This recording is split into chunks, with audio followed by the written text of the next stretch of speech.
할렐루야 샬롬하고 인사합니다. 할렐루야 샬롬 샬롬 샬롬 샬롬 샬롬. 하나님 사랑합니다. 여러분 주 안에서 사랑합니다. 오늘 창세기 3장 말씀이죠. 네, 뱀은 야훼 하나님이 지으신 들짐승 중에 가장 간교하니라. 뱀이 여자에게 물어 이르시되 하나님이 참으로 너희의 동산 모든 나무의 열매를 먹지 말라 하시더냐. 예, 이렇게 묻고 있어요. 예. You must not eat from any tree in the garden. 예, 동산에 있는 나무 열매를 먹지 말라 하시더냐. 우리는 뱀과 여자의 대화를 살펴보고 있죠. 뱀이 여자를 넘어뜨리기 위해서 하나님의 말씀을 듣고 나왔다는 것, 하나님의 말씀으로 하나님을 부정하는 기막힌 강교함을 이렇게 말을 살짝 돌려서 그죠? 예, 살펴봅니다. 오늘 뱀과 여자의 대화 중에 치명적인 유혹이 무엇이었는지 우리 함께 살펴보죠. 우선 선악과 얽힌 이야기를 다시 한번 점검해봐요. 하나님은 아담에게 선악을 아는 나무의 열매를 먹지 말라고 하셨죠. 그것을 먹는 날에는 뭐라고요? 반드시 죽는다고 했어요. 근데 여자가 말을 살짝 돌리죠. 뱀은 여자에게 먹어도 죽지 않는다 이렇게 말하죠. 죽지 않을 뿐만 아니라 너희 눈이 밝아져서 하나님과 같이 된다라는 거예요. 여기서 뱀이 말한 것은 세 가지입니다. 죽지 않는다, 눈이 밝아진다, 하나님과 같이 된다. 세 가지 아주 기가 막힌 그 좋은 것들을 집어서 얘기하죠. 영원히 살 것이며 눈도 밝아질 거고 하나님과 같이 될 거야. 이러니 뭐 어떻게 안 먹겠어요? 이 세 가지 이야기는 하나하나 엄청난 이야기를 담고 있죠. 그냥 듣기만 해도 엄청나다는 생각이 듭니다. 영원히 살 것이고 하나님같이 살 거라는 거예요. 예, 죽지 않는다. 죽지 않는다는 것은 모든 생명이 가장 뜨겁게 갈망하는 최고의 생명의 본능입니다. 인간을 비롯해 모든 생명은 죽고 싶지 않아요. 그렇죠? 사는 것이 아무리 고통스럽고 힘들다 해도 살기를 원합니다. 자살을 하는 경우가 간간히 없지는 않지만 생명은 본능적으로 죽음에 항거하게 돼 있어요. 화살이 날아오면 몸을 피하죠. 그죠? 어떻게든 맞지 않으려고 합니다. 또한 뜨거운 그릇에 손이 닿으면 어때요? 자기도 모르는 사이에 몸을 움츠리고 그죠? 물을 다 쏟아 엎어도 도망을 가죠. 예, 먹이사슬이 지배하는 정글에서도 살기 위한 몸부림이 처절합니다. 양이나 소가 무리를 이루는 것이라든지 또한 들개가 효과적으로 먹이 사냥을 하기 위해서 어떤 행동 작전을 한다든지 하는 것도 살기 위한 방편들, 떼를 지어다니면서 이렇게 사냥을 하기도 하죠. 동물뿐 아니라 식물도 살기 위해서 최선을 다합니다. 겨울을 앞두고 나무들이 잎을 떨어뜨리는 것도 살기 위한 전략이에요. 자기 생명에 대해서만 그러는 게 아니라 모든 생명은 종족을 보존하는 그리고 또 퍼뜨리기 위해서도 악정고투를 하죠. 얼마 전에 남극의 눈물이라는 그런 영상이 있었어요. 영하 40~50도 되는 혹한의 남극에서 살아가는 펭귄들의 모습 저도 보았습니다. 조금만 실수해도 알이 금방 얼어버리기 때문에 발등에 알을 올려놓고 자기 몸으로 알을 품는 그런 시간들을 보내고 알에서 깨어나온 새끼들을 키우기 위해서 자기 몸에서 소화된 물질을 꺼내 먹이는 것, 이런 모습들 말로는 이렇게 표현할 수 없는 깊은 감동이죠. 알에서 깨어나온 새끼들을 키우기 위해 이렇게 기가 막힌 보호를 하고 또 자기 몸에서 꺼내서 또 먹입니다. 우리가 엄마가 아기 젖 먹이는 것과 똑같은 거죠. 또 시속 100에서 200km로 분홍 강추위와 밀어닥칠 때에는 수천 마리 펭귄들이 겹겹이 서로를 둘러싸고 순서대로 안과 밖을 교대해서 기막힌 지혜와 협동을 보이면서 생명을 지키기 위한 그들의 기가 막힌 헌신에 대한 큰 감동, 사람뿐만이 아니에요. 새끼 종족 보존에 대한 이런 부분들, 살고자 하는 의지는 정말 감동적인 생명의 본능입니다. 생명이 없어서는 안 되는 절대 조건, 만일 살고자 하는 의지가 없다고 생각한다면, 의지가 없다면 모든 생명은 이내 곧 사라지고 갑니다. 생명을 위협하는 갖가지 역경을 뚫어가면서 살아내지 못할 거죠. 생명을 위협하는 이런 여건들을 뚫고 살 수가 없어요. 그런 본능이 없다면은 간이식 또한 하는 현실 앞에서 선 그런 분들의 이야기를 들어보면 살기 위해서 아들의 생명을 위해서 가할 수도 있는 상황 앞에서 심각한 고민을 하신 분들의 이야기가 간증들이 심심치 않게 올라옵니다. 과연 이렇게까지 하면서 꼭 살아야 하는가라는 절박한 물음을 깊이 실험한 적이 있다고 그래요. 그분들도 갈등을 많이 하셨겠죠. 간을 누구에게인가, 자기 가족이나 자녀나 아니면 부모에게 줄 때 왜 그냥 간을 기증하는 경우도 있어요. 그때 몇 날 며칠을 실험하면서 생각하는 그 생각, 살고자 하는 의지는 생명의 주인이신 하나님이 모든 생명을 위해 주신 최상의 선물이다. 모든 생명이 살기 위해 저토록 간절하게 몸부림을 치는 것을 한지 한 생명의 의지라기보다는 생명의 주인이신 하나님의 의지라는 생각을 하게 돼서 간을 기증했다, 이런 이야기도 올라와 있습니다. 그리고 또한 자연스럽게 연이어지는 생각을 하는데, 살기 위해 몸부림치는 것은 사악한 것도 아니고 치사한 것도 아니고 이기적인 것도 아니다. 본능이죠. 살기 위해 몸부림치는 것은 생명의 고유한 현상일 뿐만 아니라 궁극적으로는 하나님의 의지라는 생각까지 했다고 해요. 그부터 살기 위해 몸부림치는 것을 절대로 구걸하는 것 같다, 치사하게 그렇게까지 해서 생명을 연장할 거냐, 이런 생각을 버리게 되었다는 얘기입니다. 어쨌든 모든 생명에게는 살고자 하는 의지가 내재되어 있다. 아담과 하와는 과연 어땠을까요? 그 당시 아담과 하와는 아직 죽음을 경험해보지 않았기 때문에 죽음이 뭔지를 몰라요. 그죠? 그런 상황에서 과연 살고자 하는 의지가 제대로 작동이나 됐을까? 죽는 걸 모르니까. 그죠?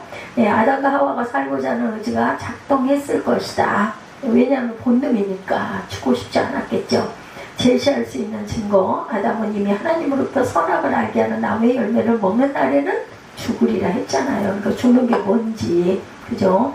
죽음이 바로 경험적 현실은 아니지만 가능성으로 아담 앞에 있었던 것을 부인할 수가 없었다. 정녕 죽으리라. 이런 상황에서 죽음을 아예 몰랐다고 할 수는 없을 거예요. 죽음이라는 건 피하는 것이라는 것 정도는 아마 인식하고 있지 않았을까. 그리고 만약 생명의지가 전혀 작동하지 않았다면 죽는다는 경고가 무슨 의미가 있었겠는가. 정녕 죽으리라는 경우가 살고자 하는 생명의지가 작동했다고 봐야 되는 거죠. 이런 상황을 염두에 두고 뱀의 말을 들어봅니다. 뱀은 하와에게 너는 결코 죽지 않는다, 이렇게 말을 해요. 하나님이 너는 정녕 죽으리라 했는데 뱀이 결코 죽지 않는다. 그리고 하나님같이 될 것이다. 하와 앞에 놓여있는 죽음의 가능성을 아예 제거해버리고 있습니다. 뱀이. 하나님은 아담에게 죽음의 가능성을 예고하셨는데 뱀은 죽음의 가능성을 부인한다. 반대예요. 하와는 지금 전혀 다른 두 가지 메시지를 들어요. 죽음의 가능성을 말하는 메시지와 그것을 부인하는 메시지. 여러분 어떤 것을 믿고 싶으십니까? 이때 하와의 마음이 어땠을까? 죽음의 가능성을 말하는 메시지와 죽음의 가능성을 부인하는 메시지를 들으면서 죽지 않을 것이다, 이 말을 듣고 싶겠죠. 이 말을 믿고 싶을 겁니다. 정확하게는 말할 수 없지만 하와가 선악과를 따먹고 남편에게도 주워 먹게 한 것을 보면 죽음의 가능성을 말하는 메시지보다는 죽지 않으리라는 메시지에 마음이 끌렸다는 거예요. 뱀의 말이 귀에 거슬지 않았을 것이라는 추측입니다. 어쩌면 귀가 번쩍 뜨였을 것, 정말 그런가? 이런 생각했을 것 같죠? 모든 생명에게 최고의 소식은 죽지 않는다라는 소식일 테니까 그렇습니다. 뱀이 노린 게 바로 그거겠죠. 모든 생명에 가장 뜨겁게 갈망하는 생명의 의지, 어떤 상황에서도 살아내기를 갈망하는 뜨거운 생명 의지를 노렸을 거예요, 뱀은. 그래서 나는 결코 죽지 않는다라고 속삭인 겁니다.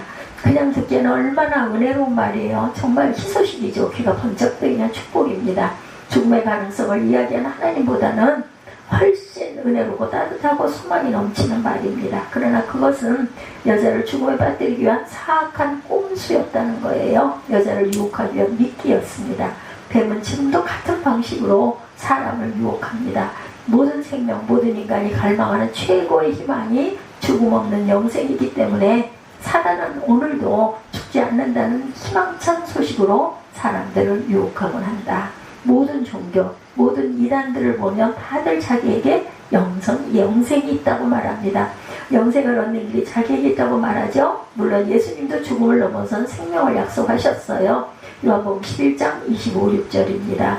나는 부활이요 생명이 나를 믿는 자는 죽어도 살겠고 무릇 살아서 나를 믿는 자는 영원히 죽지 않는다. 이런 약속을 하셨습니다. 바울도 부활 생명이 없다면 우리의 믿음도 헛되고 우리의 수고도 헛되다고 말하면서 이 썩을 것이 반드시 썩지 않을 것을 입겠고 죽을 것이 죽지 아니함을 입을 것이다. 고린도전서 15장 14절과 53절입니다. 그러나 말이 같다고 해서 같은 말은 아니라는 것. 예수도 영생을 약속하고 뱀도 영생을 약속하고 있지만 사실은 전혀 다른 말입니다. 예수님의 말씀은 진실이고 뱀의 말은 거짓이에요. 왜 똑같은 것을 말하는데 한쪽은 진실이고 한쪽은 거짓일까? 생명의 주인이 생명을 약속하는 것은 진실이지만 생명의 주인이 아닌 자가 생명을 약속하는 것은 거짓이라는 거죠. 쉬운 예를 봅니다. 대통령이 기름값을 리터당 500원 내리겠다고 만약에 말한다면 그것은 약속일 수가 있어요. 그죠? 그러나 시청 공무원이 기름값을 리터당 500원 내리겠다고 만약에 말한다면 어떻게 들리겠어요? 말도 안 돼. 지금 뭔데 500원을 내려? 이러지 않겠어요? 대통령이 이렇게 말하면 그렇게 법을 제정하고 그렇게 그쪽에 신경을 쓰시려나? 그렇게 되려나? 희망을 갖게 됩니다. 우리 요즘에도 그런 게 있죠.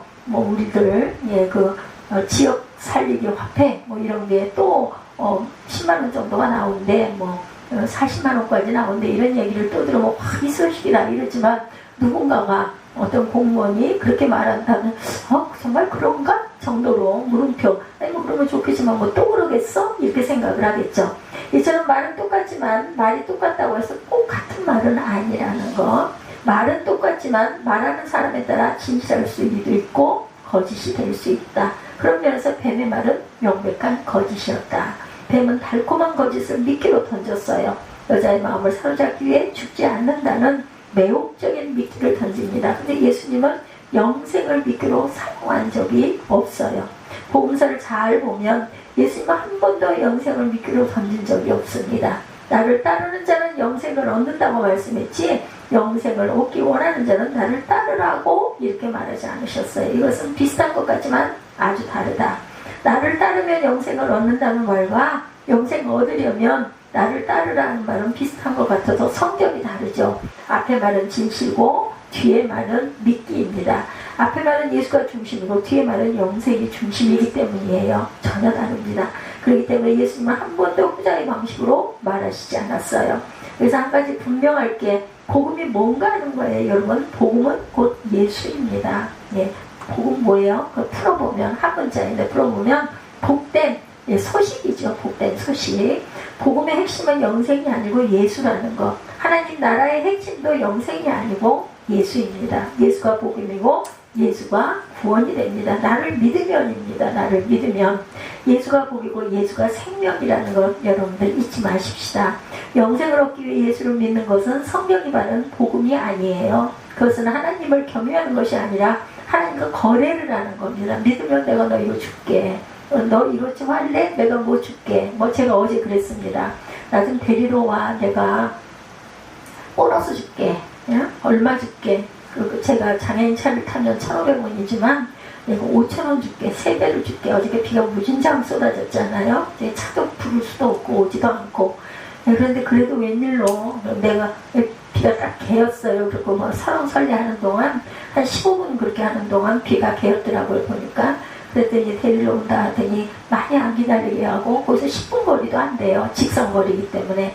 데리러 와서 제가 편하게 타고 돌아올 수 있었습니다. 고맙더라고요. 아직 한 번 들어가면 절대 나오고 싶어 하지 않는 애인데 그래도 나와서 데리러 와줘서 인천 쪽에 아주 좀 이렇게 신고한다고 얘기했어요. 아주 불친절하고 막 꼬투리를 잡듯이 이렇게 그렇게 까다롭게 굴더랍니다. 영생을 얻기 위해 예수를 믿는 것은 영생을 얻기 위한 부처를 믿는 것이나 영생을 얻기 위해 사실령을 믿는 것이나 똑같은 신앙이라는 것입니다. 물론 오해하지 말 것은 예수 믿는 것과 영생이 아무런 상관이 없다고 말하는 건 아니에요. 예수를 믿어야 영생은 뭐예요? 선물이죠. 하나님 선물. 우리는 예수 안에서 그런 생명을 약속을 받습니다. 예수 안에서 예수의 부활에 참여합니다. 바울이 말한 것처럼 부활 생명이 없다면 우리의 믿음도 헛것이라는 거죠.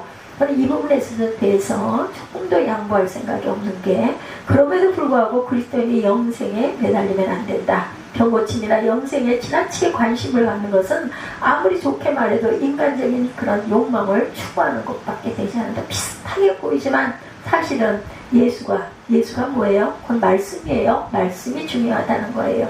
욕망을 절대로 추구해서는 안 된다. 그리고 병고침을 강조하고 문제 해결을 강조하고 영생을 강조하는 자들은 부처님 앞에서 불교에서 불상에서 책을 들여다보고 읽는 것, 그렇게 하면서 제법에 관심 있는 스님들과 다를 바가 없다. 예수님은 그러시지 않았죠. 예수님은 영생, 병고침, 문제 해결을 강조한 적이 없어요. 예수님은 병고침을 받은 자들에게 오히려 당부하시죠. 제발 사람들에게 말하지 말라. 입 다물어라. 병고침 받았다는 사실을 알리지 말아라 말씀합니다. 그리고는 떠나죠. 그 자리를. 이유는 분명해요. 사람들이 병고침 받기 위해서 나오는 것을 원치 않았기 때문이다.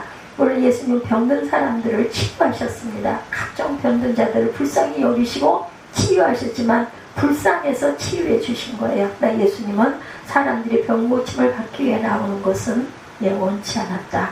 나는 모든 병을 치유하는 능력 있는 자라고 절대로 선전하고 외치고 다니지도 않으셨어요. 한 번도 병 고치는 것 가지고 사람들을 모으지도 않았습니다. 영생도 마찬가지. 예수님은 모든 사람이 영생에 참여하기를 원하세요. 그러나 영생을 얻기 위해 예수님께 나오는 것은 온전치가 않다. 그런 자들에게 주님은 나는 너희를 모른다 라고 말씀하죠. 영생은 신앙의 결과이어야지 신앙의 목표가 되어서는 안 된다. 영생이나 병고침이나 부귀영화가 신앙의 목표가 되면 그 순간부터 뭐가 돼요? 하나의 재물의 축복을 받으려고 하는 그러한 기도밖에 되지 않는다. 하나님을 경외해야 하는 신앙이 하나님과 거래하는 것으로 변질이 되어서는 절대 안 된다. 같은 것 같지만 사실은 근본 원인이 다릅니다. 우리가 하나님을 경외하고 따르는 것은 그분이 온 세상을 창조하신 창조주시고 주인이시고 우리를 사랑하시는 분이기 때문에, 연인들끼리도 그렇죠. 저 사람 부자니까 내가 어떻게든지 눈에 들어가지고 시집 가야지, 그건 온전치가 않잖아요. 사랑해서 정말 좋아하면 가진 게 없어도 그 사람하고 함께 있고 싶어서 결혼하게 되고, 결혼하게 되면 열심히 애써서 먹고 살고 자녀를 기르고 그러면서 아주 근면하게 살아가면 하나님이 먹을 것을 주시죠. 믿음 안에서. 그분 안에 영생이 있기 때문이 아니라 그분의 은혜와 사랑으로 우리가 살고 있기 때문이다. 피조물의 창조자를 의뢰하는 것이 지극히 자연스러운 일이다.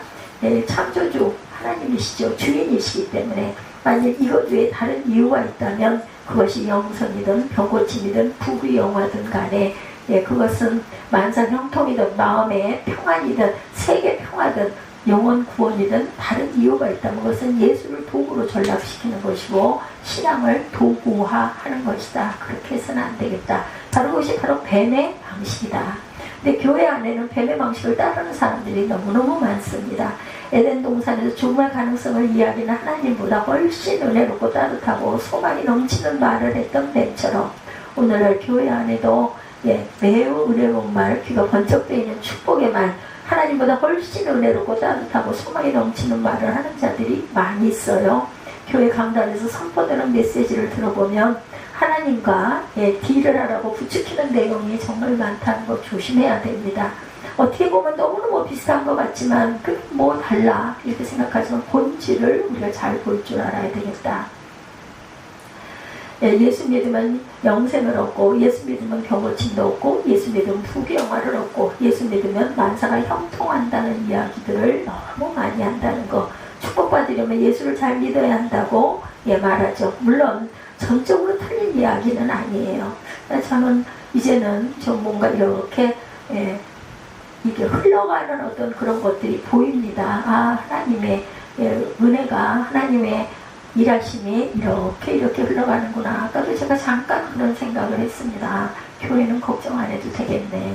내가 아무리 용을 쓴다고 아무리 애를 쓴다고 빈손으로 뭐 어떻게 할 수 없는 세상이고 가진 게 너무 없으면은 요즘에는 교회를 운영하고 갈 수도 없습니다. 요즘에 헌금도 그렇고 여러 가지 어려움이 많기 때문에 이제는 교회를 섬기고 가려면 능력이 있어야 돼요. 생활력이 있어서 자기랑 할 수 있는 정도는 돼야 합니다. 하다못해 부모가 있으면 자녀들이라도 그것을 바치고 갈 수 있는 힘들이 있어야 됩니다.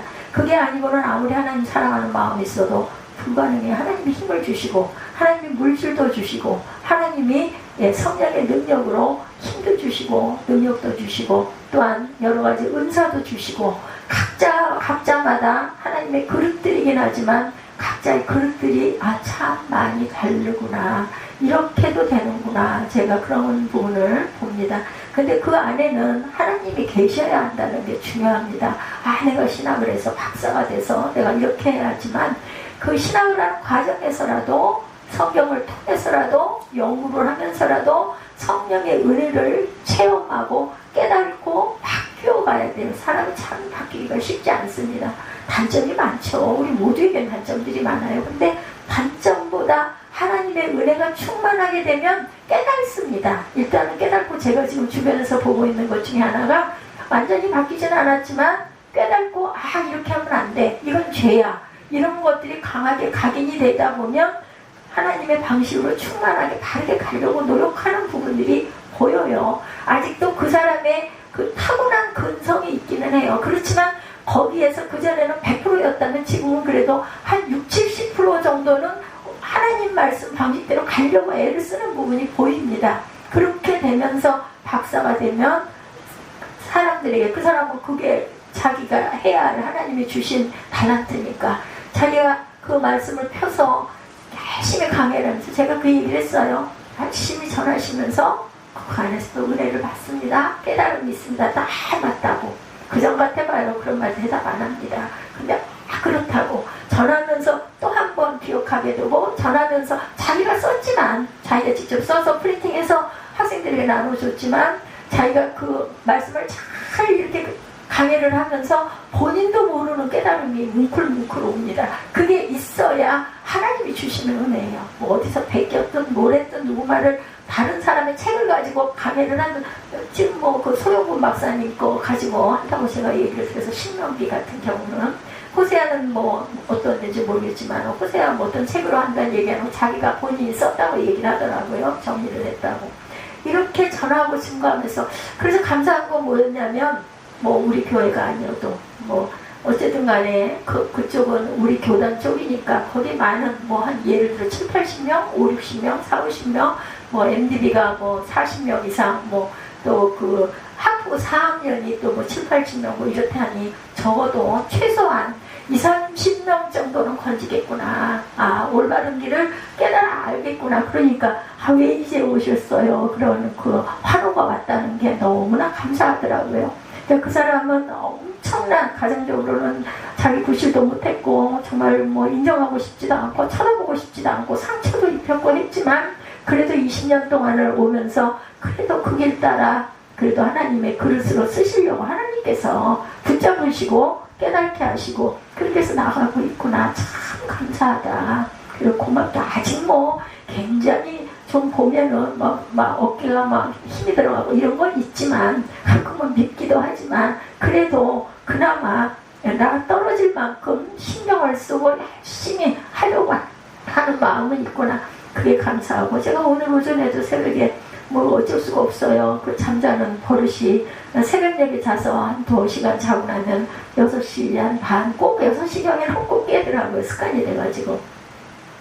일어나서 생각하면서 문득 마음에 드는 생각은, 이렇게 각자에게 내가 하는 것은 이렇게 하나하나를 세워서 이렇게 해서 잘 길러서 내가 간 다음에라도 어떻게든지 하나님의 나라를 잘 선포하고 증거하고 전하고 가는 그릇들로 잘 길러 가시겠구나. 하다못해 2명이라도 바로 서서 가면서 하나님이 기뻐하시는 일을 잘하면서 가겠구나. 뭐 기업을 통해서 말마따나 돈을 벌어서 교회를 짓든 어떻게 하든 교회는 없어지지 않고 맥을 이어가겠구나. 저는 지금도 똑같은 생각이에요. 제가 이따가 갈 곳은 이곳이다 라는 생각. 그래서 요즘에는 뭐 전혀 뭐 말도 없고 뭐 성전세를 붙여도 그 전에 감사합니다 뭐 이렇게 마크라도 하는 거거든요. 요즘에는 뭐 그 남편 그 통장으로 그렇게 넣어서 그런지, 그 전에도 똑같은 통장이었어요. 거기에 대해서 이렇게 얘기를 해도 전혀 그 안주인도 얘기가 없고 그 집사님이죠. 뭐 바깥주인은 물론이고 그러고 와서 어떤 면으로는 마음이 좀 살얼음판을 딛고 가는 어느 날 갑자기 이렇게 팔렸는데요 하고 얘기를 하면 도대체 나는 어떻게 해야 할까? 뭐 가진 것도 없고 어디로 들어갈 수도 없고 아니 어디가 방학한 오는 거야 얻어 들어가겠죠. 이 교회를 어떻게 할 것이냐 이런 마음이 지금도 똑같이 듭니다. 그렇지만 뭐 어떻게 하겠어요. 내가 어쩔 수 있는 부분도 아니고 또 우리 아래로 샌다 하니 그게 어느 정도인지도 제가 모르겠고 글쎄요 언제쯤 한번 제가 2층을 내려가서 주인을 좀 만나가지고 뭐 물어봐야 되려나. 요즘에는 뭐 소나기가 많이 쏟아지잖아요. 이럴 때 혹시 어떤지 이럴 때 괜찮은지 좀 알았으면 좋겠다 이런 마음이 들더라고요. 세월이 가면서 분명한 것은 하나님이 섭리하시는 그 부분을 이렇게 이끌고 가시고 계시구나 하는 생각을 제가 늘 합니다. 그래서 참 감사해요. 예수님 한 번도 미끼를 던지지 않았는데 예수의 종이라고 자처하는 자들 중에는 미끼를 던지는 자들이 의외로 많다. 지난 그 윤석열 정치 핵심에 또 그 참 굉장히 오래오래 가네요. 그 박태선 장로 그 교회 그 이름이 뭐죠? 이름도 제가 잊어버렸는데 통일교. 그게 또 지금도 연루가 돼 있고 거기서 뭐 뇌물에 무슨 금식에 무슨 목걸이에 뭐 이런 것들을 주면서 그렇게 하고 나면은 직책이 하나씩 생겨서 사람들을 그렇게 그 자리에다 앉혔다라는 뭐 제가 뭐 잘 알겠습니까? 큰 글자들만 이렇게 보다 보면 또 왜냐면 그 전에도 우리 있었잖아요. 같은 그 통일교 쪽의 이야기들이 아니 어찌 그렇게 이단들이 지금까지도 아직까지도 그 신앙천도 다 지금은 이제 그래도 골수는 아직 남아있다고 그래요. 그쪽에 다 시가지가 되고 아파트촌이 되고 했는데도 아직도 그게 그쪽에 살아남아있다는 이야기를 제가 들었습니다. 참 끈질기가 가는구나 하는 생각이 듭니다. 에덴 동산에는 두 가지 메시지가 있다는 것, 하나님의 메시지와 뱀의 메시지. 오늘 말씀 전하는 중심은 그것입니다. 하나님은 아담에게 죽음의 가능성을 말했고 뱀은 하와에게 죽음의 가능성을 부인했어요. 반대죠. 결코 죽지 않는다고 기막힌 소식을 전합니다. 그거 믿고 싶잖아요. 저와 여러분 같아도. 먹어도 죽지는 않아. 절대로 그렇게 하면 안 돼. 눈도 밝아지고 지혜로워질 거예요. 정말 그럴까? 이렇게 생각할 수밖에 없죠. 오늘 교회 안에도 이 두 가지 메시지가 뒤섞여 있다는 거. 교회에 있다 해서 하나님의 말씀을 들리는 건 아니에요. 모든 그리스도인들은 하나님의 말씀도 듣지만 뱀의 말도 들을 수밖에 없다. 아무리 듣지 않으려 해도 뱀이 쉬지 않고 속삭이기 때문에 우리 마음 안에 양심 주머니 안에 뭐가 있어요? 원죄가 들어있기 때문에. 그리고 또 우리가 소망하잖아요. 아이고 그렇게 좀 됐으면 좋겠어. 나도 좀 오래오래 살았으면 좋겠어. 이런 마음이 있죠. 듣지 않을 도리가 없다. 좋은 게 좋은 거니까. 교회 안에는 언제나 하나님의 소리와 뱀의 소리가 섞여 있다는 거 잊지 마시기 바랍니다. 정직하게 말하면 뒤섞여 있을 정도가 아니라 뱀의 소리가 대부분이라고 볼 수도 있다. 하나님의 메시지는 모기 소리처럼 작고 뱀의 소리는 천둥처럼 크고 강하다. 그런 의미로 우리 교회는 한결같기는 할 겁니다. 인원이 많지가 않다 보니까 저는 죽으면 죽으리라는 성격을 갖고 있고 제가 뭐가 더 바랄 게 있겠어요. 그래서 돌아갈 때 하나님이 편안하게 내가 돌아갈 수 있도록 해주시면 그것처럼 감사한 게 없죠. 소망일 뿐입니다. 하와가 하나님의 메시지와 뱀의 메시지를 듣고 고민하다 결국 뱀의 소리를 뒤쫓아갔던 것처럼 오늘날 성도들도 하나님의 말씀과 뱀의 소리 중에 머뭇거리다가 결국은 뱀의 소리를 뒤쫓아가고 있는 사람도 많이 있을 것이다. 물론 그게 무슨 소리냐 나는 아니다 라고 뛸 수도 있겠지만 자신도 모르게 그죠? 우리는 지금 하나님의 말씀만 붙잡고 충실하게 따르고 있다고 한변할 거예요. 그러나 아무리 한변해도 그게 사실이다. 좋은 게 좋지. 편한 게 좋지. 고난스러운 게 뭐가 좋겠느냐는 거죠. 목회자 성도들 대부분이 뱀의 소리를 따르고 있다는 것, 저와 여러분도 예외가 아닐 수 있다는 것, 우리 안에도 뱀의 소리를 추종하는 부분이 있다. 알고도 따르는 부분이 있고 모르고 나도 모르게 나 신앙생활 열심히 하고 있는데 성경 열심히 읽고 있는데 그리고 우리 기도하고 있는데 당연히 하나님 복 주세요 소리하니까 왜 잘못됐어 이렇게 생각할 수도 있지만 과연 내가 창조주 하나님을 믿고 따르고 있는 것일까? 그렇게 내가 믿고 따르면 하나님 복 주신대 해서 교회를 나가고 있는가 이걸 잘 생각할 줄 아는 저와 여러분이 되시기를 오늘 창세기 3장 말씀 1절에서 7절 말씀으로 정말 하나님이 너희에게 에덴 동산의 나무의 열매를 먹지 말라 하시더냐. 예, 이 묻는 이 말씀, 예, 그렇지 않다. 괜히 말한 그 말, 하나님께서 정령 죽으리라 하신 말씀, 어떤 것이 예, 맞는 정답인지를 잘 생각하고 나는 어떻게 신앙생활을 하고 있나를 한번 깊이 묵상하는 저와 여러분이 되시기를 주님의 이름으로